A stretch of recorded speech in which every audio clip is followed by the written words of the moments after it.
पुस्तक का नाम आर्थिक स्वावलंबन भाग 1 ऑडियो 5। श्रम का सम्मान करें, श्रम की प्रतिष्ठा को पुनः स्थापित किया जाए। एक गरीबी से छुटकारा पाने के लिए श्रम का सम्मान करने वाली राष्ट्रव्यापी मानसिकता बने। देश की जनसाधारण की अर्थव्यवस्था सुधारने, गरीबी से छुटकारा पाने और स्वावलंबी बनाने के लिए आवश्यक है कि श्रम का सम्मान करने वाला मानस बने। हमें श्रम को सम्मान देना चाहिए। धनिकों की तुलना में कर्मनिष्ठों को हर क्षेत्र में हर स्तर का सम्मान देना चाहिए। यह प्रचलन चल पड़े तो हरामखोरों की अपराधों में गणना होने लगेगी और श्रमजीवी अपने को गौरवान्वित हुआ अनुभव करेगा और श्रम के प्रति उत्साह बढ़ेगा। कितने ही देशों और समाजों के उदाहरण सामने हैं जिन्होंने निजी दक्षता व श्रम संलग्नता को प्रमुखता दी और देखते देखते सुसंपन्न देशों की गणना में आ गए। द्वितीय विश्व युद्ध में पूरी तरह आहत किए गए जापान, जर्मनी, रूस, इजराइल आदि देशों ने थोड़े समय में ही कितनी उन्नति कर ली, उसका विवरण जानकर आश्चर्य होता है। कभी का अफीम चीन आर्थिक रूप से कहां पहुंच गया। यह चमत्कार किन्हीं अनुदानों के आधार पर नहीं वरन अपने देश की जनशक्ति को कष्ट साध्य कर्मठता में नियोजित करके ही प्रगति का अग्रगामी लक्ष्य पाया जा सका। श्रम की प्रतिष्ठा बिना न तो आर्थिक उत्कर्ष हो सकेगा और न अपव्यय का वह बहाव रुकेगा जो भरे घरों को भी कुछ ही समय में खाली कर देता है। युग ऋषि पंडित श्री राम शर्मा ने स्वावलंबन को अनिवार्य रूप से श्रमशीलता से जोड़ा है और कहा है कि स्वावलंबन का उद्देश्य कुटीर उद्योगों, गृह उद्योगों तथा अन्य तरीके से अर्थोपार्जन तक सीमित नहीं है, अपितु ऐसे राष्ट्रव्यापी मानसिकता का निर्माण करना है जो श्रम करने में संकोच न करे, बल्कि श्रम की प्रतिष्ठा को स्वयं की प्रतिष्ठा एवं राष्ट्र की प्रतिष्ठा माने। इसी के आधार पर व्यक्ति, समाज और राष्ट्र स्वावलंबी बन सकेगा। 2. क्या करे क्या कराए और श्रमशीलता की गरिमा समझी व समझाई जाए। आगे का युग श्रमशीलों का है। अगले दिनों आराम तलब स्तर के लोग परजीवी माने जाएंगे और भिक्षुओं से भी गए गुजरे समझे जाएंगे। अतः स्वावलंबन के लिए श्रमशीलता की गरिमा समझी और समझाई जाए। स्वावलंबन हेतु हमें श्रम को पुनः प्रतिष्ठित करने के लिए इसके निम्न 3 पक्षों पर ध्यान देना होगा, तभी श्रम नव सृजन में लग सकेगा। 1. श्रम की गरिमा। 2. श्रम की क्षमता। 3. श्रम की सृजनशीलता। प्रेरणा के लिए महान पुरुषों के उदाहरण एवं भारतीय दर्शन की जानकारी करना व कराना। श्रम के बिना आवश्यकता पूर्ण करना चोरी है। भारतीय जीवन दर्शन में ऋषियों ने श्रम को जीवन का अविच्छिन्न अंग बनाया व माना था। इस दर्शन के अनुसार बिना श्रम के अपनी आवश्यकता पूरी करना चोरी है। जिस तरह चोर किसी का धन संपत्ति चुरा कर अपनी आवश्यकता पूर्ण करता है, वैसे ही श्रम के अभाव में जीवन की साधन संपत्ति जुटाना अथवा दूसरों के श्रम से उपार्जित वस्तुओं का उपभोग बिना श्रम का बदला चुकाए करना चोरी के साथ ही दूसरों का शोषण।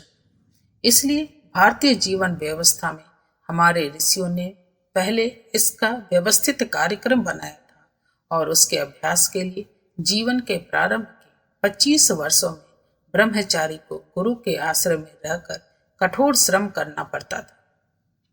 सभी महान पुरुषों ने जीवन के इस महत्वपूर्ण दर्शन को समझकर श्रमशीलता को अपने जीवन में अपनाया, जो निम्न उदाहरणों से स्पष्ट है।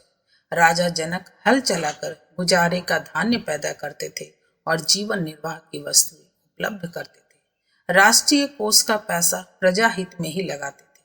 महारानी विक्टोरिया निजी रूप में धन कुबेर थी, पर वे खाली समय में अपने हाथों से गरीबों के लिए कपड़े सिया करती थी और उन्हें स्वयं बांटते हुए उपकार का आनंद लिया करती थी। बादशाह नसरुद्दीन के बारे में भी ऐसा ही सुना जाता है कि वे टोपियां सीकर अपना काम चलाते थे और प्रजा के धन को उसी की भलाई के काम में खर्च करते थे।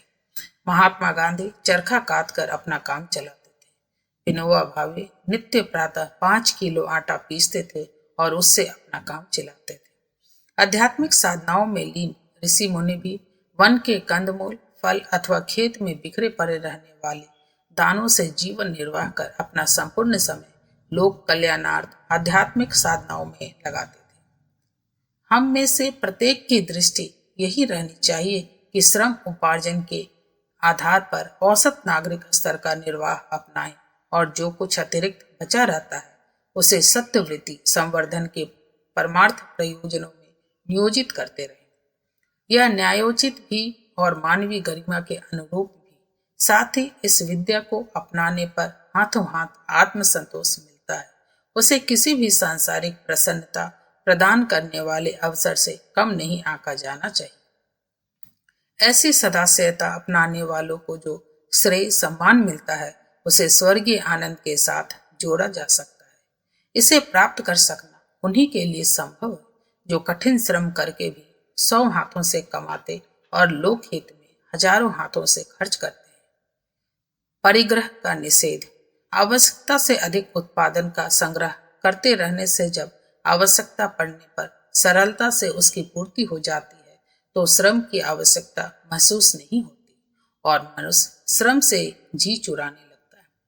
इसलिए भारतीय जीवन दर्शन में परिग्रह का निषेध करके दान, त्याग, परोपकार को आवश्यक धर्म कर्तव्य बताया गया है, जिससे मनुष्य के पास कुछ संग्रह ही ना हो और वह श्रम के लिए सदैव तैयार रहे। श्रम स्वेच्छा पूर्वक किया जाना चाहिए। श्रम से प्रेम करना ही श्रम का सही आधार है। श्रम स्वेच्छा पूर्वक किया जाना चाहिए। दबाव द्वारा अथवा किसी भय के कारण श्रम एक भार बन जाता है और जीवन के आकर्षण को नष्ट कर देता है। श्रम में जो सुखद आनंद मिलना चाहिए वह नहीं मिलता। दबाव से मनुष्य का शरीर काम में लगा रहता है किंतु मन साथ नहीं देता। ऐसी अवस्था में काम को टालने अथवा उसको जैसे तैसे पूरा करने की भावना अथवा सुघड़ता से करने की लगन के अभाव में कार्य के उपयुक्त परिणाम की आशा नहीं की जा सकती। श्रम से प्रेम करना ही श्रम का सही आधार है।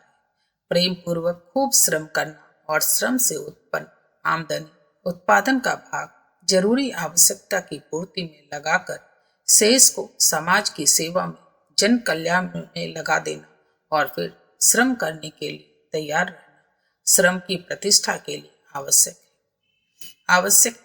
आवश्यकता आज इस बात की है कि लोकमानस में घुसी उपरोक्त स्तर की अवांछनीयता, कामचोरी, हरामखोरी को निरस्त कर सकने वाले ऐसे प्रचंड आंदोलनों को जन्म दिया जाए जो जन जन में कठोर श्रम करने, उत्पादन बढ़ाने की ललक जगाए।